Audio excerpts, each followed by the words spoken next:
com a sua Bíblia aberta, acompanhar a exposição da palavra de Deus.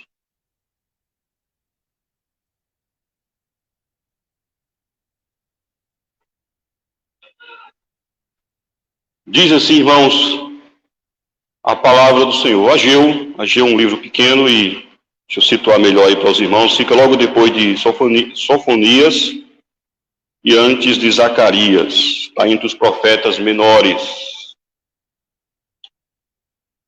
Ageu, capítulo 1, do verso 12 ao verso 15. Diz assim, irmãos, a palavra do Senhor nosso Deus. Então, Zorobabel, filho de Salatiel, e Josué, filho de Josadac, o sumo sacerdote, e todo o resto do povo, atenderam à voz do Senhor, seu Deus, e as palavras do profeta Ageu, as quais o Senhor, seu Deus, o tinha mandado dizer. E o povo temeu diante do Senhor. Então, Ageu, enviado do Senhor, falou ao povo segundo a mensagem do Senhor, dizendo: Eu sou convosco, diz o Senhor.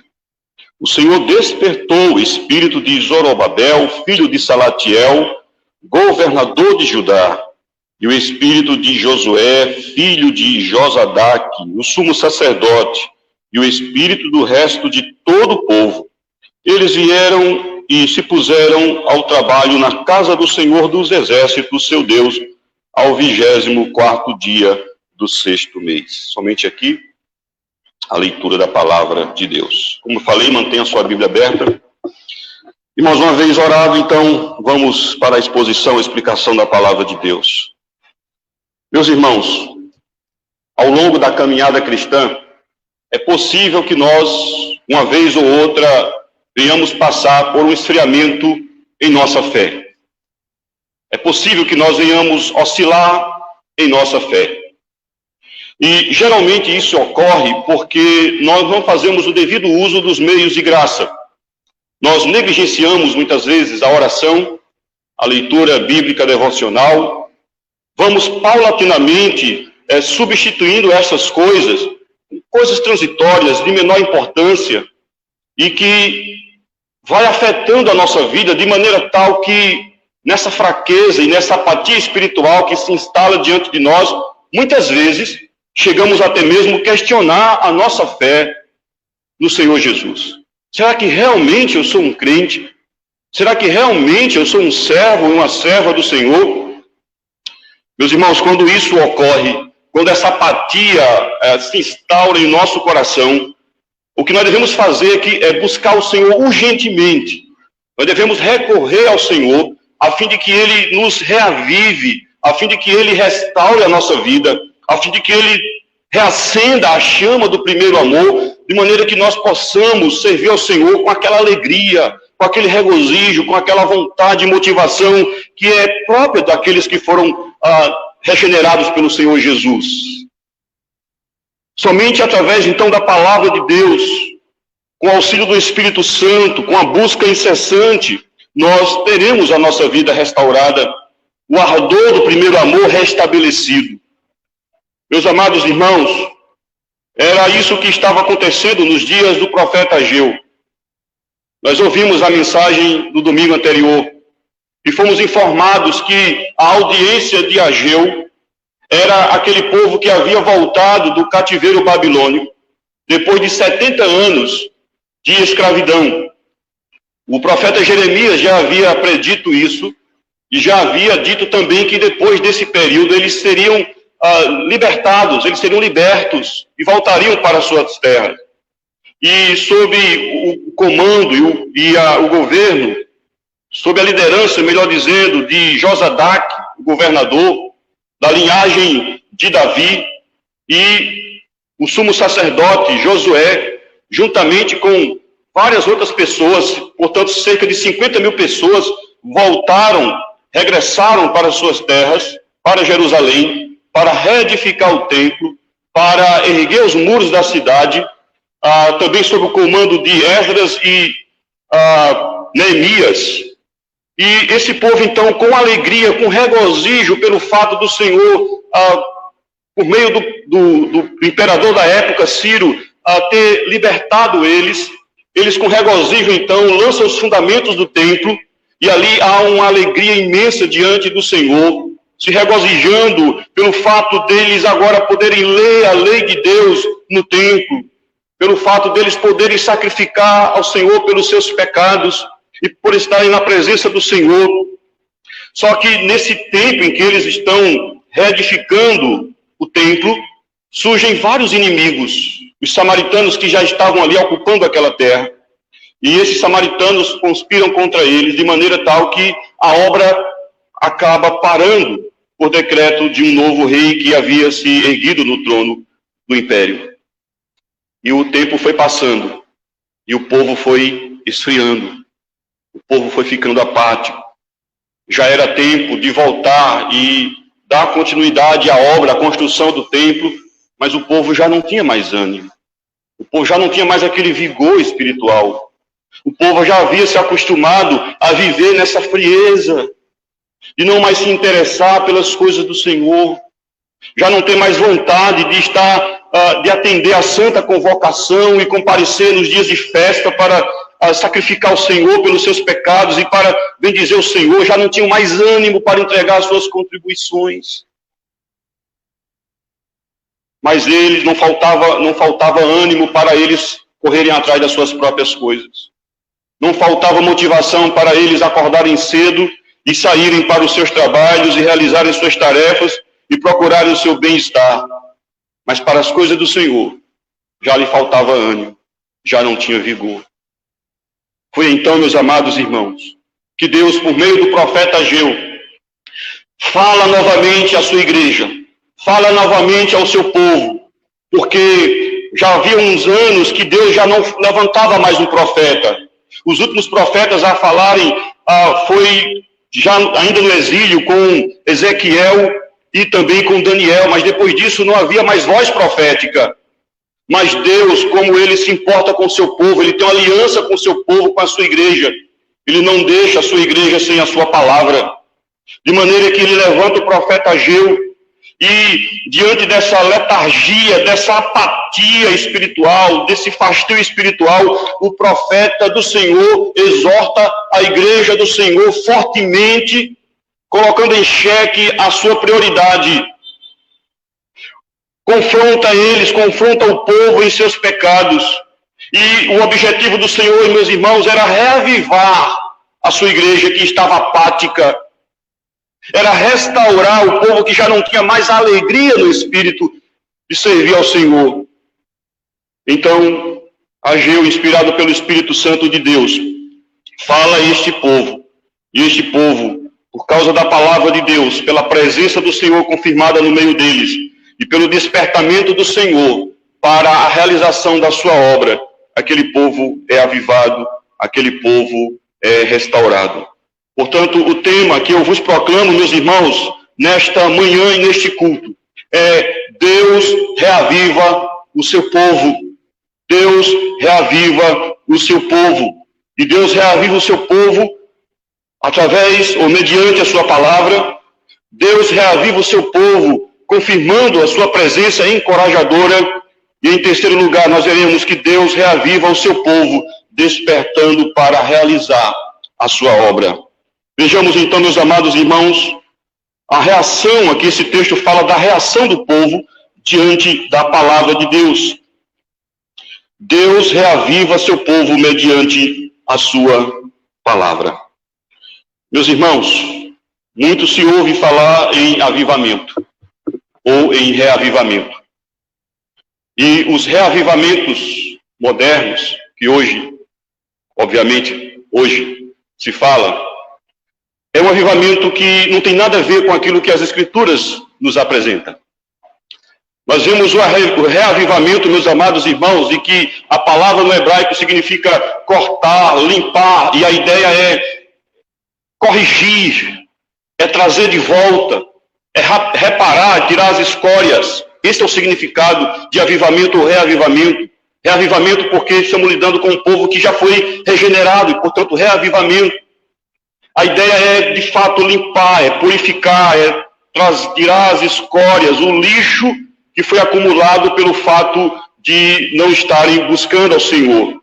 E a gente vê esse termo sendo usado, ou ações como essa, ao longo de toda a Escritura. Logo depois da queda, em que parecia que não se buscava mais o Senhor, nós vemos ali que Deus levantou um dos filhos de Adão, chamado Enos, diz o texto, e então se passou a invocar o nome do Senhor. Depois disso, nós vemos os patriarcas Abraão, Isaac, Jacó. Sob o comando de Moisés, vemos também ali Deus reavivando o seu povo, entregando a lei, exortando o povo pela sua lei, pela sua palavra. Nós vemos, meus amados irmãos, no período dos reis, Davi clamando ao Senhor para que avive a sua igreja, avive o seu povo. Logo no início também do reinado de Salomão, nós vemos também ali o avivamento, a alegria do povo com a construção do templo e a presença do Senhor sendo manifestada no meio do seu povo. Nós vemos, meus amados irmãos, no período do rei Asa, que houve também um reavivamento, uma restauração, uma reforma. Vimos também no período do rei Josafá, vimos especialmente no período do rei Josias, onde a lei de Deus foi redescoberta e houve grande reforma. Nós vemos, meus amados irmãos, ao longo do Novo Testamento, nós vemos ao longo da história da igreja, a reforma protestante, que foi um reavivamento. Nós vemos também na época dos puritanos, onde o povo buscava pureza de vida, devoção com o Senhor, vida pautada na palavra de Deus. Vimos também, meus irmãos, reavivamentos com Jonathan Edwards, com George Whitefield e vários outros chamados avivalistas. E todos eles tinham uma coisa em comum: a pregação da palavra de Deus. A lei de Deus sendo apresentada ao povo, a fim de persuadi-los e constrangê-los em seus pecados, trazê-los para o Senhor. E não foi diferente aqui. Deus não trouxe entretenimento para que o povo tivesse um frenesi, uma alegria, um espetáculo, para que o povo chorasse, se emocionasse, e depois tudo isso passasse. Não. Deus apresentou a sua lei. Deus falou por meio do profeta a palavra genuína. Por isso, meus amados irmãos, um elemento essencial num reavivamento da igreja de Cristo, seja local, seja numa maior escala, tem que começar pela lei de Deus, pela pregação da palavra do Senhor. O povo precisa ouvir a pregação da palavra de Deus. Pois, meus amados irmãos, uma indiferença com respeito à palavra de Deus, uma apatia com respeito à palavra de Deus, se constitui uma apostasia na prática. Por isso que aqui nós vemos que, de fato, houve esse reavivamento, porque a reação das pessoas diante da palavra de Deus mostrou que Deus estava operando eficazmente nos corações deles. E eu queria destacar aí, meus irmãos, 3 coisas. Veja o texto aí, o versículo 12. Eu quero destacar 3 pontos em especial nesse primeiro ponto aqui central. Diz o texto: então eles ouviram a pregação, eles ouviram a palavra de Deus. Veja a reação. Então Zorobabel, filho de Salatiel, e Josué, filho de Josadaque, o sumo sacerdote, e todo o resto do povo atenderam a voz do Senhor, seu Deus, e as palavras do profeta Ageu, as quais o Senhor, seu Deus, o tinha mandado dizer, e o povo temeu diante do Senhor. Percebem a pregação fiel da palavra de Deus para reavivar o seu povo? E uma coisa, meus irmãos, que eu quero destacar aqui, conforme eu falei, 3 principais apontamentos aqui, é que a resposta à palavra de Deus começa pela liderança. Começa pela liderança. Veja que a estrutura, como é apresentado aqui, como essa palavra ela foi chegando, ela passou primeiro por Zorobabel, o governador, filho de Salatiel, e Josué, aqui, o aspecto religioso, a vida religiosa do povo, o aspecto civil com Zorobabel, o aspecto religioso com Josué, filho de Josadaque, o sumo sacerdote. Meus irmãos, começa com a liderança. E não é apenas na igreja, começa com a liderança em casa. Se eu que sou cabeça, Deus me constituiu como cabeça do meu lar. Se eu quero ver um reavivamento, se eu quero ver a igreja do Senhor e a minha casa servindo ao Senhor com alegria, é necessário, preste atenção, homens, nós sermos afetados por essa palavra. Nós atendemos a palavra do Senhor. Estamos atentos àquilo que a palavra de Deus diz acerca do nosso papel. Não tem, meus irmãos, como eu querer ver minha família bem, servindo ao Senhor, com fidelidade, com interesse de coração, se eu, chefe da família, sou negligente, não tenho uma vida de oração, não tenho uma vida de leitura bíblica, não tenho uma vida piedosa. Como é que eu vou dizer, vamos minha família para a igreja? Vamos minha família ler a Bíblia se eu mesmo não leio, se eu mesmo não oro? Como é que eu quero ver meu filho seguindo firme nos caminhos do Senhor, se eu mesmo não o discipulo, se eu mesmo não dou exemplo? Quantas vezes o meu filho ou a minha esposa me viu orando? Quantas vezes os meus filhos e minha esposa me viram debruçados na lei de Deus, lendo-a?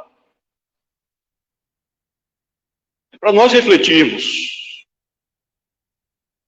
Começa pela liderança. Se temos orado ao Senhor por um reavivamento, por uma renovação de vida, precisamos orar, meus irmãos, pelos cabeças, primeiramente. E você, esposa, o que você tem feito com relação a isso? Você tem orado pelo seu esposo? Você tem apoiado o seu esposo nas deliberações com respeito às coisas de Deus? Ou você tem dificultado a situação? Muitas vezes, irmãos, o homem, ele ainda não tem a habilidade necessária, muitas vezes ainda não tem o jeito que se requer, mas a esposa não pode desprezar, ela precisa orar, ela precisa incentivar, para que ele retome, para que ele assuma o seu papel de liderança no lar. É necessário esse apoio, meus irmãos. Irmãs, é necessário orar e clamar ao Senhor. É necessário buscar o Senhor, dizendo: Senhor, alcance o coração do meu esposo. Senhor, que meu esposo seja um homem piedoso. Senhor, o ajude na sua tarefa de chefe de família. Não apenas para colocar o alimento na mesa, mas para colocar o alimento espiritual em nossa mesa, em nosso lar. É preciso que isso aconteça. É preciso, meus irmãos, orarmos pela liderança da igreja. É preciso orarmos pelos pastores, pelos ministros da palavra. É preciso orarmos pelos presbíteros, pelos oficiais da igreja, para que eles sejam homens piedosos. O ministro da palavra e dos sacramentos que seja sincero na sua vida devocional, na sua vida no manejo com as escrituras, que seja fiel, que pregue a palavra de Deus com fidelidade, com devoção, no poder do Espírito. Você tem atentado para isso, igreja? Quando vocês pensam em vir para a igreja, vocês têm orado para que Deus use o pastor da sua igreja?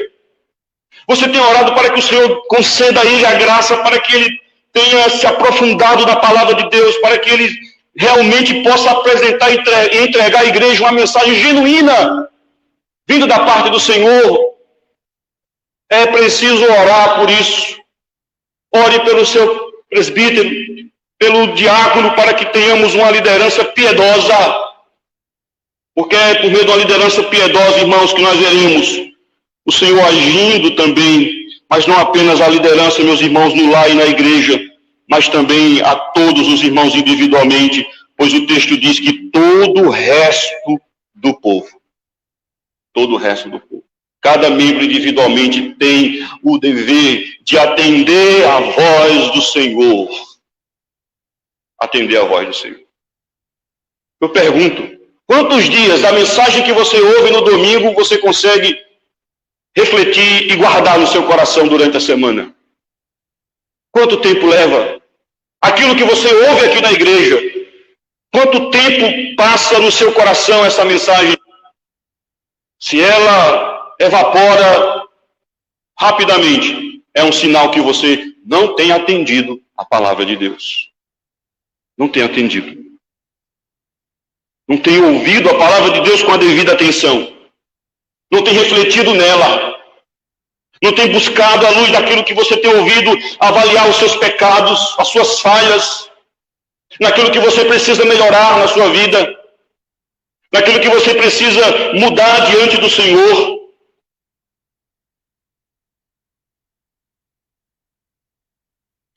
A resposta, irmãos, à palavra de Deus manifesta-se pela obediência. O texto diz que todos atenderam à voz do Senhor. Precisa ter obediência à palavra de Deus. É preciso olhar e dizer, Senhor, trata comigo nisso, nesse pecado. Senhor, preciso me reerguer. E é somente no Senhor, pois eu estou longe do Senhor. É preciso haver arrependimento, irmãos. Sem arrependimento, seremos como aqueles ouvintes esquecidos, que a palavra de Deus não desce para o nosso coração. A resposta, irmãos, à palavra de Deus passa pela reverência. Veja o que diz aí a segunda parte do texto. Diz que, além de atender a voz do Senhor seu Deus, a palavra do profeta, as quais o Senhor seu Deus tinha mandado dizer, o povo temeu diante do Senhor. Irmãos, temor aqui não é pavor, medo de Deus sair correndo dele, não. Mas é uma reverência. É uma reverência para com a palavra de Deus. E os nossos ciclos de fé nos ensinam como nós devemos reagir com respeito à palavra de Deus.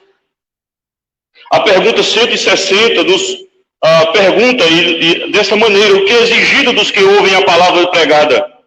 Veja a resposta. Exige-se dos que ouvem a palavra pregada que atendam a ela com diligência, preparação e oração, que comparem com as Escrituras aquilo que ouvem, que recebam a verdade com fé, amor, mansidão e prontidão de espírito, como a palavra de Deus, que meditem nela e conversem a seu respeito uns com os outros, que as escondam no coração e produzam os frutos devidos no seu procedimento. Não podemos, irmãos, ouvir a palavra de Deus displicente, como se não fosse conosco que Deus estivesse falando, pois Deus fala por meio da sua palavra. Aqui no contexto de Ageu, ele estava falando sobre inspiração do Espírito de Deus diretamente, mas hoje o Senhor nos fala indiretamente, no sentido de por meio de um ministro da palavra, não por inspiração, mas por iluminação. E a atenção deve ser a mesma. Calvino comentando, meus irmãos, sobre a importância da pregação na igreja. Veja o que ele diz, prestem atenção. Onde quer que seja pregado o evangelho, declarou Calvino, é como se o próprio Deus viesse para o meio de nós. E ele acrescenta, é certo que se vamos à igreja, não ouviremos apenas um homem mortal falando, mas sentiremos que Deus, por meio de seu poder secreto, está falando à nossa alma. Sentiremos que Ele é o professor. Ele nos toca de tal forma que a voz humana entra em nós e nos favorece de modo que somos revigorados e alimentados por ela.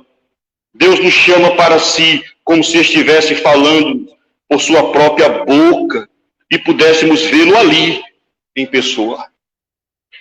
Calvino, ele trata acerca da pregação como sendo a própria voz de Deus na igreja, como se Deus estivesse ali, e Deus de fato está no meio da pregação da palavra. E como eu reajo a isso? Dando atenção, ou pensando em coisas fúteis, pensando o que eu vou fazer quando sair daqui, olhando para as unhas, olhando os fios do cabelo, olhando para a minha roupa. Eu estou mesmo ouvindo com a reverência, sabendo, com a consciência de que Deus está aqui, falando pela pregação. Precisa haver temor, precisa haver reverência, precisa haver uma atitude de solenidade, de saber que eu estou na presença do Deus Santo que está falando comigo, está falando com a sua igreja, está tratando com o meu coração, com a minha vida, e Ele quer me reavivar, Ele quer me restaurar por meio da sua palavra, Ele quer me corrigir, Ele quer me admoestar. Por isso que Deus, irmãos, reaviva o seu povo através da palavra dele, pela pregação da palavra.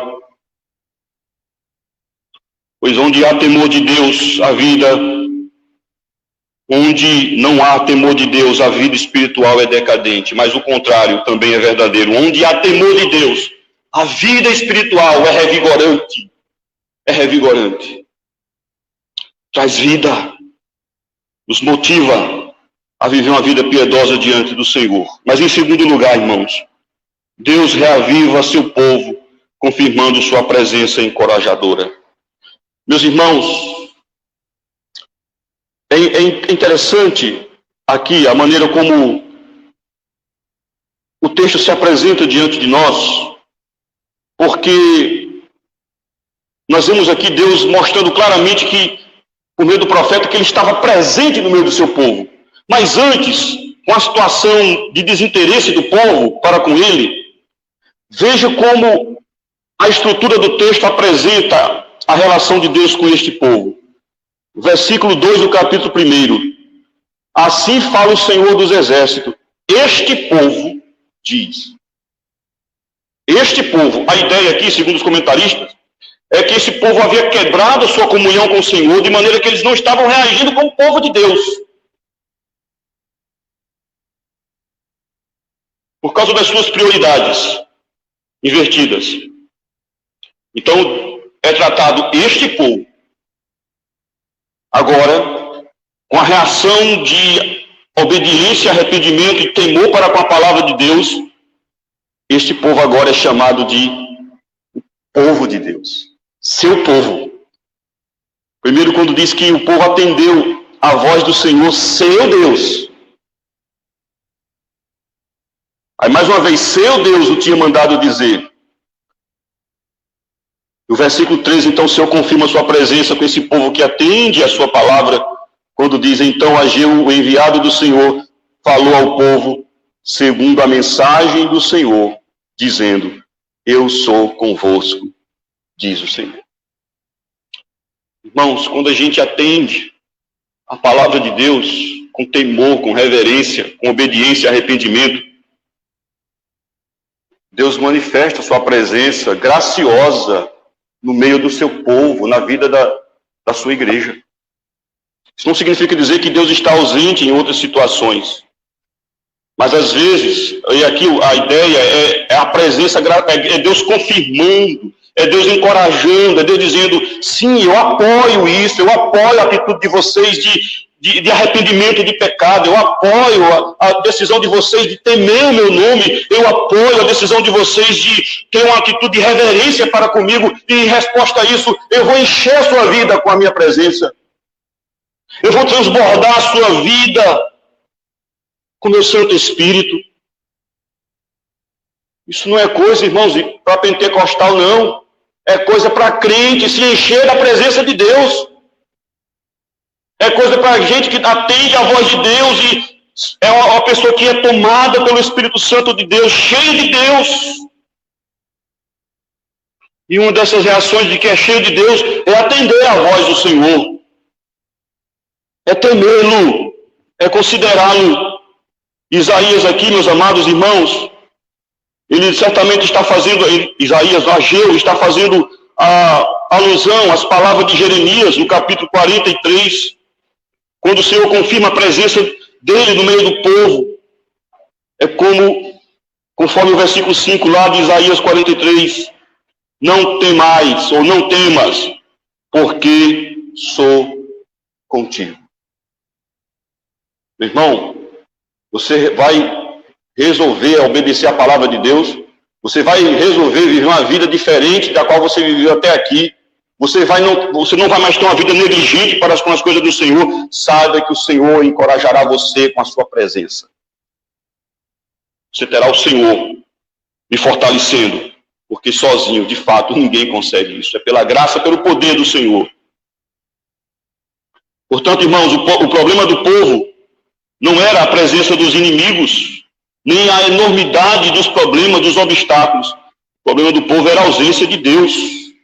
Se Deus está conosco, nenhum problema pode deter os nossos passos. Moisés mesmo disse: Senhor, sem a tua presença eu não vou com esse povo. Em todos os momentos. Lembramos de Davi também, naquele desafio contra o gigante Golias, a enormidade do gigante, a força daquele gigante, que colocaria medo, humanamente falando, em qualquer pessoa, ele sendo um rapazinho, frágilzinho, fisicamente. Mas quando aquele gigante veio, com aquele escudo, com aquela lança, com aquela espada, o que foi que Davi disse? Você vem contra mim com lança, com espada, eu vou contra você em nome do Senhor dos Exércitos. Davi confiava na presença de Deus com ele, e é isso que nós precisamos, meus irmãos, para enfrentar as nossas adversidades. A apatia espiritual é a presença de Deus em nossas vidas. É a presença do Senhor que nos fortalece, que nos encoraja. O próprio apóstolo Paulo, ele entende isso quando diz: se Deus é por nós, quem será contra nós? O Senhor Jesus, encorajando os seus discípulos para pregarem o Evangelho de forma corajosa, ele confirma a sua presença dizendo: e eis que estou convosco todos os dias até a consumação dos séculos. É a presença do Senhor, meus irmãos, que nós necessitamos para aquilo que nós somos acanhados na nossa vida espiritual. O que nós precisamos, irmãos, é a presença do Senhor na nossa vida.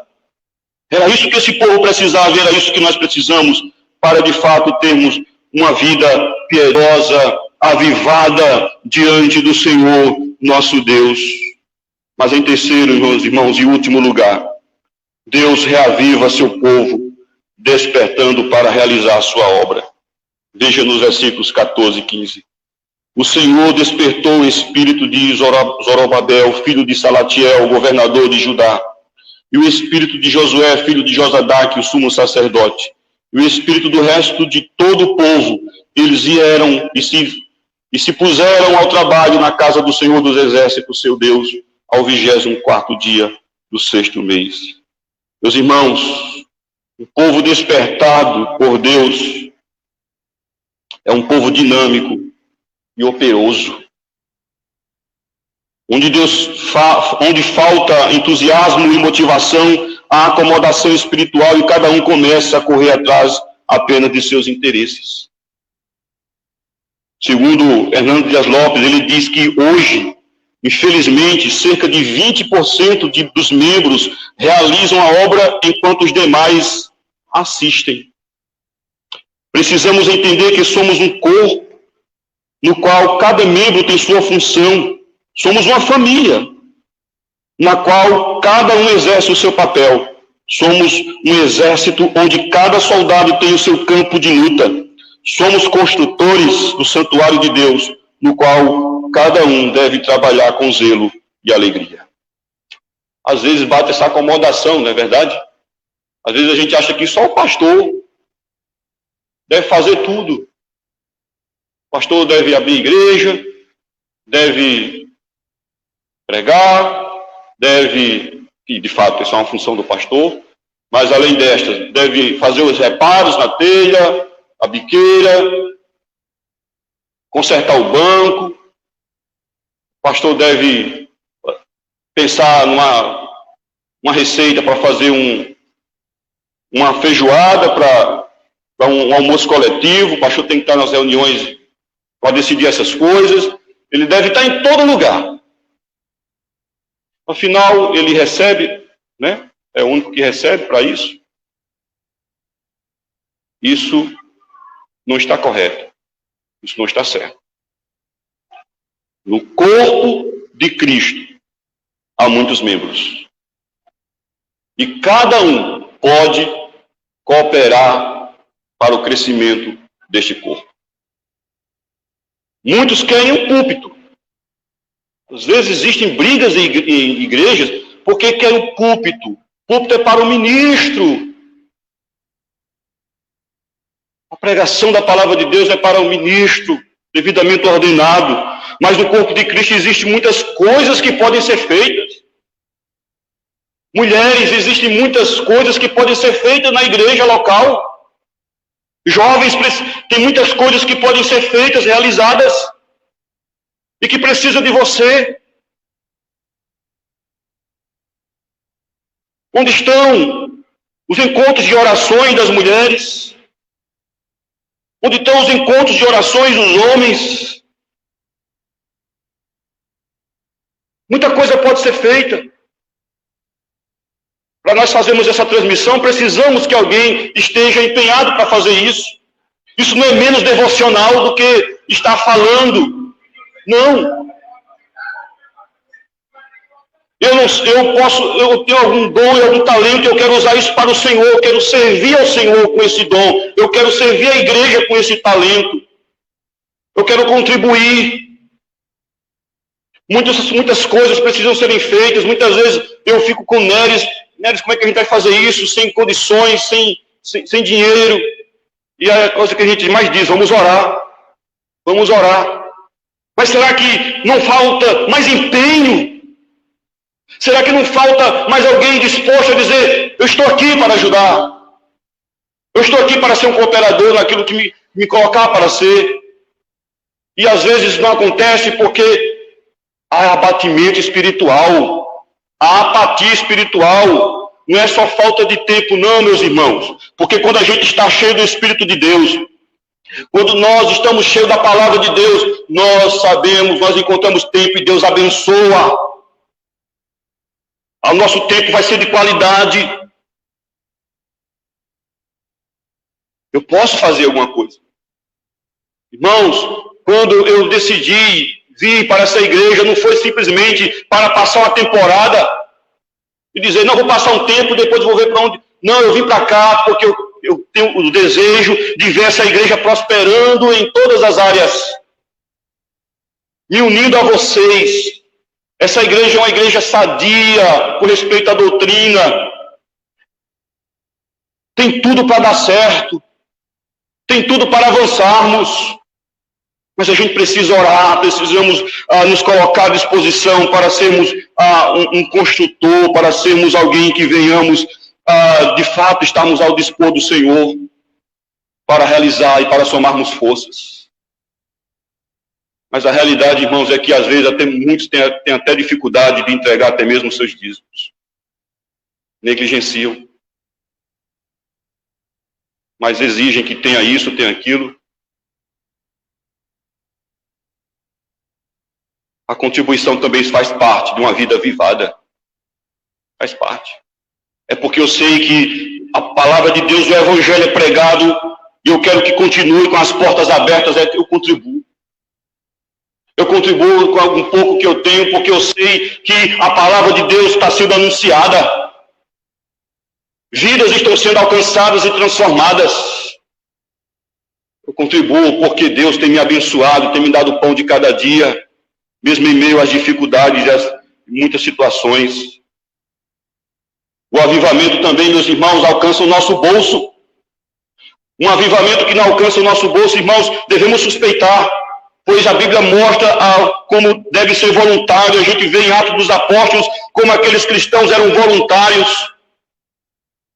Repartiam e davam na obra do Senhor. Mas às vezes, como repito, o dízimo, que deveria ser um ponto de partida, uma referência para nós contribuirmos, fechamos a mão. Fechamos a mão. Eu não costumo falar disso.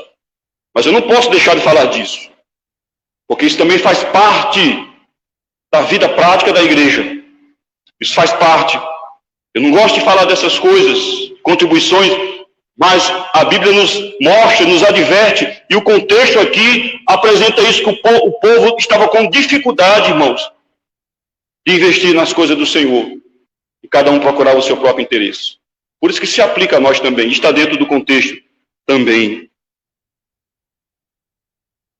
Meus irmãos, três apontamentos aqui, um apontamento aqui para nós concluirmos esta mensagem. Três apontamentos, desculpa. Em primeiro lugar, Deus trabalha em nós antes de trabalhar por nosso intermédio. Tem muita coisa a fazer na igreja, mas é preciso que o Senhor, de fato, alcance a minha vida, o meu coração, que eu me incline para a palavra do Senhor, que Ele trabalhe no meu coração, tire as impurezas, as contaminações. Em segundo lugar, um povo motivado demonstra entusiasmo coletivo, conforme eu já aqui mencionei. Em terceiro lugar, um povo despertado por Deus engaja-se na obra de Deus. O texto diz aqui que essas pessoas se engajaram, elas vieram e se puseram ao trabalho na casa do Senhor dos Exércitos, seu Deus. 23 dias se passaram e o povo começou a reedificar o templo. Esses 23 dias aqui não foi negligência, não, é porque foi o planejamento, se organizando para retornar a reedificar o templo. Eu espero que, ao ouvir essa palavra, nós não venhamos demorar em colocar em prática aquilo que Deus quer que a gente coloque. Nos deixar ser transformados pelo Senhor, levar uma vida de piedade, de devoção, colocar em prática coisas que há tempo não colocava mais na minha vida. Eu quero ser cheio do Espírito do Senhor. Eu quero que a Igreja de Cristo seja cheia do seu Espírito. Que tenhamos uma mente cheia de teologia, mas também um coração cheio do Espírito de Deus. As duas coisas. Os nossos pais puritanos, eles ensinavam exatamente isso. Eram homens extremamente eruditos, mas homens de oração, que se debruçavam na presença do Senhor e não queriam mais sair. Nós sejamos assim, irmãos. Cheio do conhecimento de Deus, e esse conhecimento na prática, ele seja evidente em nossas vidas. Eu quero concluir, irmãos, aqui fazendo a citação de um conhecido pregador puritano, ainda considerado como um dos puritanos, que é Charles Spurgeon. Ele falando sobre o reavivamento. Ele diz, ele faz alguns apontamentos, eu não trouxe todos, apenas dois, o aspecto da devoção pessoal e a espiritualidade no lar. Veja só o que ele diz. Necessitamos urgentemente de um avivamento da devoção pessoal. Este é, sem dúvida, o segredo do progresso da igreja. Se os crentes perdem a sua firmeza, a igreja é arremessada de um lado para outro. Quando eles permanecem firmes na fé, a igreja continua fiel ao seu Senhor. O futuro da igreja, nas mãos de Deus, depende de pessoas que, na realidade, são espirituais e piedosas. Que o Senhor levante mais homens genuinamente piedosos, vivificados pelo Espírito Santo, consagrados ao Senhor e santificados pela verdade. Irmãos, cada um de nós precisa viver para que a igreja continue viva. Temos de viver para Deus, se desejamos tornar-se o sal da sociedade e os salvadores da raça humana. Em último lugar, falando sobre a espiritualidade no lar, ele diz: necessitamos profundamente do avivamento da espiritualidade no lar. A família cristã era o baluarte da piedade na pessoa dos puritanos, na época dos puritanos.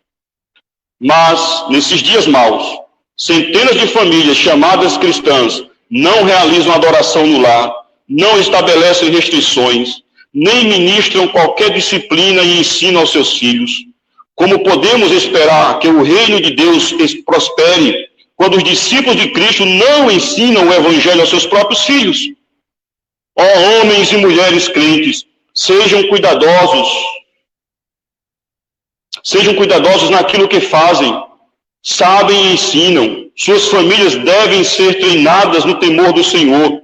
E sejam vocês mesmos santos ao Senhor. Deste modo, permanecerão firmes como uma rocha no meio das ondas de temor que surgirão e da impiedade que nos assedia.